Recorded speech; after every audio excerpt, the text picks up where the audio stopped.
नमस्कार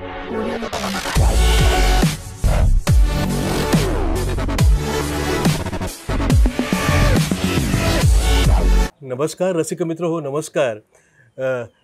मल्हारच्या हॉबी डूबी do he आपल्या लोकप्रिय असणाऱ्या संवाद कट्ट्यावर मी आपल्या सगळ्यांचं मनस्वी आणि हार्दिक सहर्ष स्वागत करतो.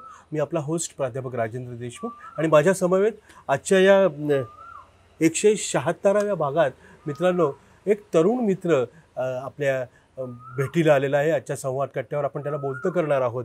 ह्या मित्राला एक आगळा वेगळा छंद आहे मित्रांनो.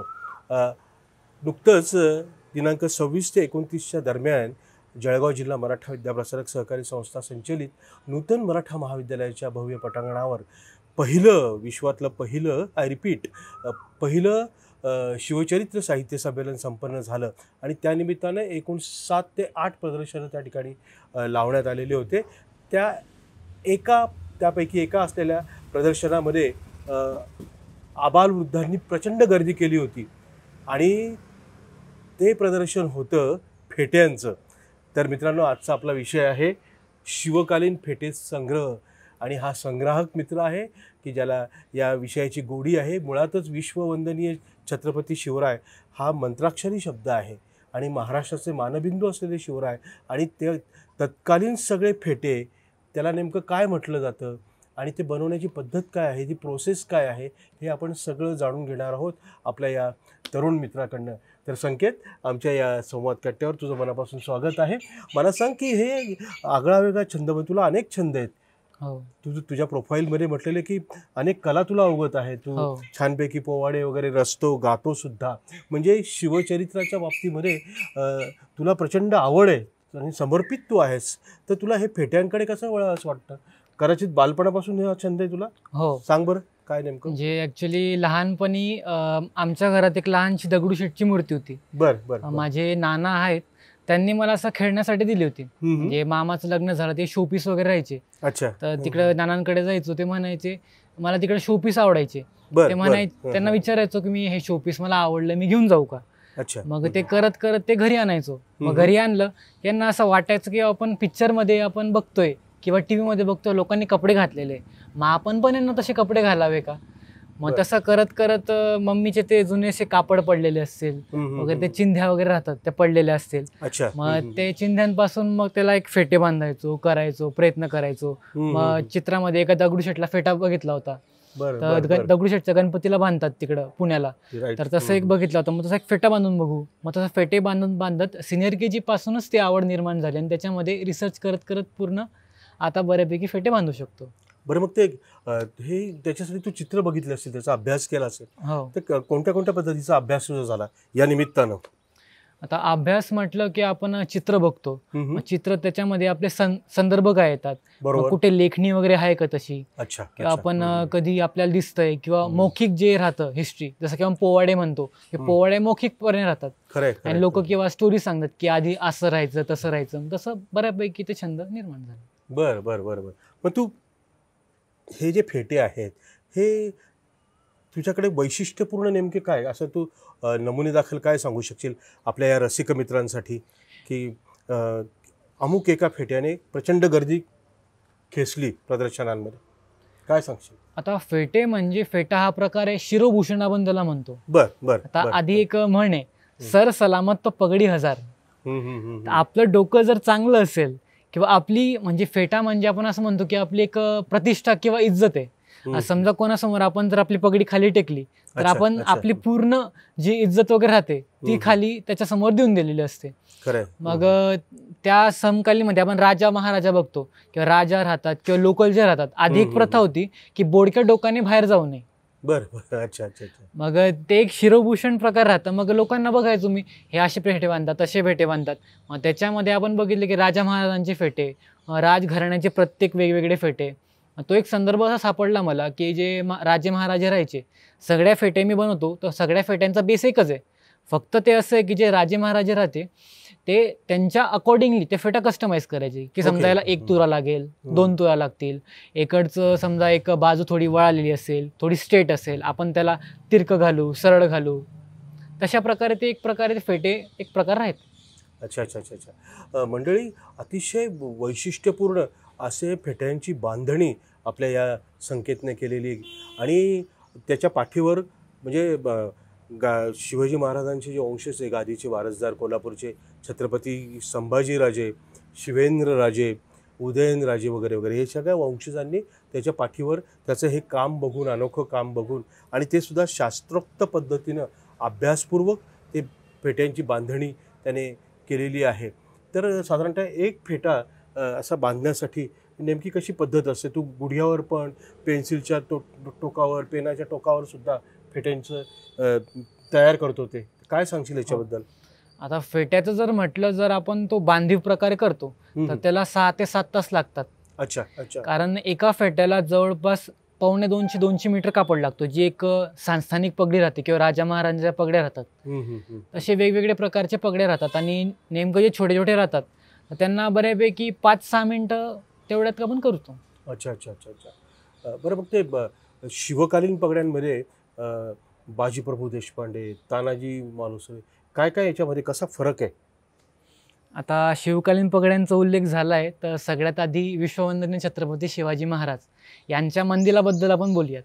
नक्की. कारण अवघ्या महाराष्ट्राचं दैवत, महाराष्ट्र काय पूर्ण अख्ख्या जगाचं दैवत छत्रपती शिवाजी महाराज आहे. नक्कीच नक्की. आणि महाराजांचा मी एक मंदिर हा प्रॉपर शब्द आहे. आता मंदिर हा शब्द काय मी तुम्हाला सांगतो. त्याला जिरोटोप वगैरे म्हणतात नॉर्मली, पण तो मंदिर हा. हो, मंदिर. ओके. आता मंदिर शब्दाच्या मागची आख्यायिका अशी आहे की त्या का सभासद बखर आपण बघू. सभासद बखर मध्ये एक असा उल्लेख आहे, अफजल खानाच्या वधाच्या प्रसंगात एक उल्लेख आहे असा की डोक्यास जिरेटोप घातला, डोईस मंदिर बांधला. जिरेटोप हा घातला जातो आणि मंदिर हा बांधला जातो. आणि जिरेटोपाचा लोकांचा कन्सेप्ट कसा आहे की एक प्रकारे पगडी ते डोक्यावर घालतात, पण जिरेटोप ऍक्च्युली जे लोखंडाचं प्रोटेक्शन जे महाराज घालायचे, आपण शीर्षस्थान म्हणू शकतो त्याला, ते प्रोटेक्शन जे डोक्यावर घालायचे त्याला आपण जिरेटोप म्हणतो. आणि जो मंदिर राहतो तो बांधला जातो. आणि आपण बऱ्यापैकी आता महाराजांचे समकालीन किंवा तत्कालीन जे चित्र आहे त्यांच्यामध्ये अभ्यास करून आपण बघू शकतो की महाराजांचं जे मंदिराचं कमळ आहे, जो पुढचा पार्ट असतो त्याला कमळ म्हणतात, तो थोडासा असा तिरपा आहे. आता एक पॅरिसच्या गिमे म्युझियमची एक पेंटिंग आहे, तिच्यामध्ये महाराजांचा चेहरा पूर्णपणे फ्रंटने दिसतोय. त्याच्यामध्ये आपण बघू शकतो की महाराजांचा जो मंदिर आहे तो तिरकसपणे बांधलेला आहे. पण काही लोक कसं करतात, एक मी तर त्याला आईस्क्रीमचा कोन टाईपच म्हणतो, एक अशी टोपी सारखं आणि कमळ पूर्ण स्ट्रेट करतात. पण ते ऍक्च्युली तसं नाही. महाराज जे कमळ राहतं तिरकस बांधलं जायचं. आणि मागे महाराज एक आपण समजा लेडीज जे साड्या वगैरे बांधतात तेव्हा कशी पिन टोचतात, ते साडी पक्क करण्यासाठी. तर पक्क करण्यासाठी एका प्रकारची एक ब्रॉच म्हणू आपण त्याला, तो रत्नजडित ब्रॉच राहतो, तो ब्रॉच असा खोसला जायचा जेणेकरून तो मंदिर पूर्ण पॅक व्हायचा. अशा प्रकारे हा महाराज दररोज मंदिर बांधायचे. लोकांचं कसं आहे, लोकांचा फार एक मोठा गैरसमज आहे की महाराजांचा जो मंदिर आहे ती एक प्रकारची पगडी आहे, पण ती पगडी नसून तो दररोज फेट्याप्रमाणे बांधला जायचा. त्याची बांधणी पूर्ण फेट्याप्रमाणे. Okay okay okay. आणि मग म्हणजे सरदार आणि मावळ्यांचा परत वेगळा फेटा असायचा. हो. काय काय त्याच्याबद्दल सांगशील? आता मावळ्यांच्या बद्दल पण एक गैरसमज त्याच्यावर रिसर्च चालू आहे, पण जेवढ्यापर्यंत मी माहिती केली तेवढं सांगू शकतो की महाराजांचं एक 4थीच्या पुस्तकामध्ये अश्वारूढ चित्र आहे. आपण ते म्हणतो की मीर मोहम्मदने काढलेलं आहे, पण ते ऍक्च्युली मीर मोहम्मदने काढलेलं नाहीये. मीर मोहम्मदने ते चित्र काढायला मदत केली. त्याचा चित्रकार मला काही नाव आठवत नाही त्याचं. त्या चित्रामध्ये आपण बघू शकतो की महाराजां पूर्ण अश्वावरण्याच्या आजूबाजूला लोक आहे. ते महाराजांचं एकमेव चित्र आहे ज्याच्या आजूबाजूला महाराजांचा लोक दाखवलेले आहे. तर त्याच्यामध्ये आपण बघू शकतो की महाराजांचं मंदिर आहे त्याच्याशीच मिळतं जुळतं एक दुमला टाईप आहे, तो लोकांनी बांधलेला आहे. कारण त्या काळाची जी केश रचना होती ती लोकांची मोठी होती, माणसांची आणि बायांची एक साईडला पूर्ण मोठी होती. तर त्याच्याप्रमाणे तो बांधला जायचा. आणि आपण काय करतो, पिक्चरांमध्ये दाखवतो की मावळ्यांचं असं लाल कलरची एक टोपी आहे. ऍक्च्युली तशी टोपी मावळ्यांची नसावी असा माझा एक अंदाज आहे. बरं मग आत्ता जे काही शिवचरित्र साहित्य संमेलन संपन्न झालं त्याच्यामध्ये तुझं जे दालन होतं फेट्यांच्या संग्रहाचं, त्याच्यामध्ये विद्यार्थ्यांनी सुद्धा खूप मोठ्या प्रमाणात गर्दी केली होती. तर काही तुला असं गंमतशीर किंवा कुतूहल म्हणून असे काही प्रश्न आले का विद्यार्थ्यांच्या बाजूने? हो, भरपूर आले. काय सांगशील? सगळ्यात पहिला प्रश्न हा की मी तिकडे एक महाराजांचा पोशाख ठेवला होता. ओके. शिवाजी महाराज वास्तू संग्रहालयात एक चित्र आहे महाराजांचं, डेक्कन डिरायल्टो शिवाजी. त्या चित्राच्या आधारे महाराजांचा दरबारी पोशाख कसा असेल हा पोशाख मी तिकडे डिस्प्ले केला होता. आणि महाराजांचा मंदिर, आता मंदिराबद्दल आपण बोललो, मंदिर मी डिस्प्ले केला होता. तर मुलांचे प्रश्न राहायचे की दादा शिवाजी महाराजांचा जिरोटोप कुठे, शिवाजी महाराजांचा फेटा कुठे? मी म्हटलं बाळांनो, शिवाजी महाराजांचा ओरिजिनल त्याला फेटा नका म्हणू, जिरोटोप नका म्हणू, याला आपण मंदिर म्हणतो. मंदिर इकडे डिस्प्ले केलेलं आहे. दादा ते म्हणायचे की दादा तुम्ही असं का बरं केलं? म्हटलं त्यांना मी चित्र दाखवायचो की महाराज या चित्रामध्ये बघा अशा प्रकारे बांधायचे, तसं आपण तयार केलेला आहे. तो जी लोकांची टेंडन्सी ती चेंज होते हळूहळू, ते चेंज करायला वेळ लागेल, पण चेंज करण्यामध्ये थोडाफार असं सगळ्यांचं योगदान असावं अशी माझी इच्छा आहे. आणि पोशाख जो आपण टाकला डिस्प्ले केला होता, तर त्याच्यामध्ये हा ड्रेस कोणाचा आहे, हा ड्रेस कोणाचा आहे. मग तसं मुलांना सांगायला लागेल, लहान वय, पण लहान वयातच महाराज म्हणजे लोकांना कळतं. किंवा आता मी लहान होतो तर लहान वयापासून मला फेटे दिसलेले, मग फेट्यांबद्दल कुतूहल निर्माण झालं, मी फेटे बांधायला लागलो. तसंच मग त्यांना समजवणं गरजेचं आहे. मग त्यांना सांगितलं की हा ड्रेस महाराजांचा दरबारी पोशाख आहे, महाराज दरबारात जेव्हा जायचे तेव्हा अशा प्रकारे बांधायचे. आणि पगड्या ठेवल्या होत्या, मग पगड्या ह्या पगड्या कोणाच्या, मग सिंधिया पगडी, होळकर पगडी. मग एक मुलगा होता, एक उल्लेख सांगतो मी तुम्हाला, बॅटमॅन आणि सुपरमॅन त्याच्यासारखे का बरं नाही? म्हटलं त्या बाळाला म्हटलं बाळा की त्यांच्या नजरेतले हिरो ते. हो, म्हटलं बाळा, म्हटलं की हे जे आहेत आपले नॅचरल जे सुपर हिरो आहे, जे रिअल होते, आपले बॅटमॅन सुपरमॅन तर काल्पनिक आहे, हे जे नॅचरल आपले जे होते हिरोज, त्या हिरोजच्या पगड्या आहे. अशा प्रकारे मुलांना कसं वाटतं आपले वागणक आहे. तर वागणकाबद्दल आमचे एक मित्र आहे, त्या मित्रांना एका जणांनी विचारलं, शस्त्र अभ्यासक आहे ते पण, की वागणकाला ते कोंब म्हणतात. कोंब म्हणजे आपला कंगवा. आपण हातात तो घालतो गोल कलरचा कंगवा, तशा प्रकारे दिसतं. ते कंगवा नसून ते वागणक आहे. मुलांना आता म्हणजे मुलांना समजायला पाहिजे की बुवा हे शिवकालीन आहे, शिवाजी महाराजांनी याच्याने अफजल खान फाडलाय, अफजल खानाला मारलंय, हा एक प्रकारचा कोंब नाही, हे वागणक आहे. म्हणजे बऱ्यापैकी गैरसमज या समाजात आहेत. म्हणजे महाराजांबद्दल खूप गैरसमज आहे आजकाल जमान्यात, पण ते हळूहळू येत आहे, बाहेर येत आहे. जसं रिसर्च होतोय तसं बाहेर येत आहेत. नक्कीच. म्हणजे अतिशय कमी वयामध्ये ही गोष्ट आवर्जून सांगितली पाहिजे मंडळी, की कमी वयामध्ये इतकं चांगल्या पद्धतीनं एक जागृतपणे, डोळसपणे नव्या पिढीला काय दिलं पाहिजे हे संकेतला माहिती आहे. कारण त्याचा मुळात शिवचरित्र हा अत्यंत आस्थेचा, जिव्हाळ्याचा आणि रिस्पेक्टचा प्रचंड असा हा विषय आहे. तर हे पहिलं विश्वचरित्र साहित्य संमेलन आणि त्यात तुझं पहिलं हे फेट्यांचा संग्रह, छानच. म्हणजे तर उदंड प्रतिसाद खरंच तुझ्या या प्रदर्शनाला मिळाला होता. बरं, मग याची देखभाल, याचा खर्च आणि कुटुंबाचा पाठिंबा याच्याबद्दल काय सांगशील? कुटुंबाचा पाठिंबा म्हणजे तर सगळ्यात आधी मला एवढा सपोर्ट नाही होता. बरं. हळूहळू जेव्हा करायला लागलो तेव्हा सपोर्ट मिळाला. आणि माझ्या सपोर्टमध्ये सगळ्यात मोठं योगदान माझ्या आई आणि सगळ्यात जास्त माझ्या पप्पांचं आहे. वा. म्हणजे कसं राहायचं, मी करायचो तर असे बोलायचे ते करताना की नाही हे काय रिकामे काम करतोय, हे करतोय. पण नंतर जेव्हा कोणी पाहुणे मंडळी आले किंवा कोणी अशी प्रशंसा केली की बा हे काय ते काय, वडील असं आवर्जून सांगायचे की बा हा करतो, हे आहे तर रिसर्च करतोय, यांनी बांधलंय, यांनी तयार केलंय. म्हणजे असं वाटायचं की बस सगळ्यात मोठे सपोर्टर म्हणजे बाप कसा असतो, कधी तोंडावर आपल्या मुलाची प्रशंसा करणार नाही, पण जेव्हा जगासमोर ती आपली कला येते तेव्हा तो बाप सगळ्यात आधी गर्व करतो आणि आवर्जून सांगतो की माझ्या मुलाने हे केलंय. नक्कीच. आणि त्याच्यामध्ये आईचा पण सपोर्ट होता. आणि सगळ्यात जास्त मी सांगतो, माझे एक नाना आहेत पाचोऱ्याला, आजपर्यंत जे मी आहे ते माझ्या नानांमुळे. म्हणजे प्रत्येक आईचे वडील म्हणजे प्रत्येक गोष्टीमध्ये त्यांनी मला सपोर्ट केलाय. की त्यांना सांगितलं नाना मला हे करायचंय, दादू कर बिंदास, दादू कर बिंदास. नाना हे करायचं, नाना मला रायगडला जायचंय, जा दादू तू जे करायचंय ते कर, आमचा पाठिंबा तुला राहील. म्हणजे बऱ्यापैकी मी जे सांगतो म्हणजे लोकांना सांगतो आजपर्यंत मी आहे त्याच्यामध्ये आधी माझ्या वडिलांचा, आईचा आणि आई वडिलांनंतर माझे नाना आणि आजी, सगळ्यात जास्त सपोर्टर माझी आजी आहे. म्हणजे आवर्जून आजही फोन करते मला की जेवलं का, हे केलं का, ते केलं का. म्हणजे आजीला असं वाटत, म्हणजे मुलांना कसं वाटतं आजी एकदम डेंजर आजी, माझी आजी डेंजर आजी नाही, पण असं एकदम प्रेमळ जिव्हाळा. समजा मला ठोकर जरी लागली ना तरी आजीच्या डोळ्यात पाणी येतं. म्हणजे आजी इतकी म्हणजे आजीचा इतका लाडका आहे मी, म्हणजे सगळेच नातू लाडके, पण आजीचा इतका लाडका आहे की आता ते शब्दच नाही माझ्याकडे आजीच्या लाडबद्दल सांगायला. बरं, मग हे साधारणतः याच्यासाठी जे काही ह्या प्रोसेससाठी बनवण्यासाठी म्हणून काय काय लागतं नेमकं, म्हणजे कापड हे आणि कोणत्या प्रतीचं कोणत्या याचं कापड ते तू कुठून मागवतो? आता सगळ्यात मेन विषय, आपण कोणती गोष्ट करतो त्याचा बेस राहतो.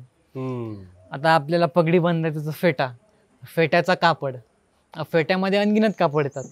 त्याच्यामध्ये आपला सिल्क राहील, जरीचा राहील, मग मलमलचा एक कापड येतो, दुमला जो शब्द वापरला मी दुमला, त्याला ट्रेडिशनल कापड मलमलचा कापड आहे. मलमल किंवा टिपटॉप असं मॉडर्न शब्द त्याला टिपटॉप. आणि एक बऱ्यापैकी फेट्याचे कापड आहे, नेटचे कापड. याच्यामध्ये मेन कापड, आता कपडा जर बनवायचा असेल तर महाराजांच्या कपड्यांवर असा उल्लेख की महाराजांचा चिटाचा घोडदार अंगरखा होता. चिट हे कापडाचा प्रकार आहे. ओके. मग ते कापड शोधणं, मग कुठे भेटतं, कारण ते कापडाचा प्रकार रेअर आहे. आता बऱ्यापैकी कापडांवर रिसर्च वगैरे चालू आहे माझा, पण आता जो मी जो पहिला मंदिर बांधला होता 3 वर्ष अगोदर, तो मी शिफॉनचा बांधला होता. आता शिफॉन एक कापड असं आहे, त्याच्यामध्ये भरपूर प्रकारे काय म्हणतो आपण नकली माल पण आहे त्याच्यामध्ये. पण ओरिजिनल जो शिफॉन आहे तो असा आहे की त्याचं 10 मीटरचं कापड आपण जर फोल्ड केला ना तर आपल्या माचीसची जी डबी राहते त्या माचीसच्या डबीमध्ये सुद्धा बसतो. हा ओरिजिनल शिफॉन. अच्छा अच्छा अच्छा. पेन्सिलच्या डोक्यावर पण तू बनवतो? हो, पेन्सिलच्या डोक्यावरचे ते शिफॉनचेच. वा वा वा वा. तर मंडळी, हे सगळं किती वर्णन खरंच इंटरेस्टिंग असं म्हटलं पाहिजे. आणि या वयामध्ये ही समज आणि काहीतरी कलात्मक, आणि ते सुद्धा शिवकालीन फेटे आपण निर्माण करूया, ही मुळातच अत्यंत प्रेरणादायी अशी गोष्ट आहे. वेगळा हा छंद आहे. तर संकेतने बनवलेले जे काही फेटे आहेत ते आपण चित्रफितीच्या माध्यमातून बघणारच आहोत. आणि सोबत ती जी प्रोसेस आहे, प्रक्रिया जी आहे फेटे बांधण्याची, तर त्याच्यासाठी एक व्हिडिओ क्लिपसुद्धा तयार केलेली आहे. आणि परत काही क्षण त्याच्या प्रदर्शनाचे सुद्धा चित्रफितीमध्ये आपल्याला अनुभवायला मिळणार आहे. तर आपण बघूया चित्रफित, व्हिडिओ आणि सोबत काही फोटोग्राफ्स.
संकेत, तू आमच्या मल्हारच्या हॉबी डूबी डू या गाजलेल्या संवाद कट्ट्यावर आलास आणि 176व्या भागामध्ये तू आम्हाला छानपैकी फेट्यांच्या संदर्भामध्ये आणि तुला असलेल्या या अनोख्या छंदांविषयी माहिती दिली. तर तुला उत्तरोत्तरच तुझ्या मनातले सगळे संकल्प सिद्धीला जावं, अजून काही प्रदर्शनं तुझ्या हातून संपन्न व्हावेत अशी मनापासून आमच्या टीमच्या वतीने तुला शुभेच्छा देतो. तू आल्याबद्दल मनापासून धन्यवाद. धन्यवाद सर.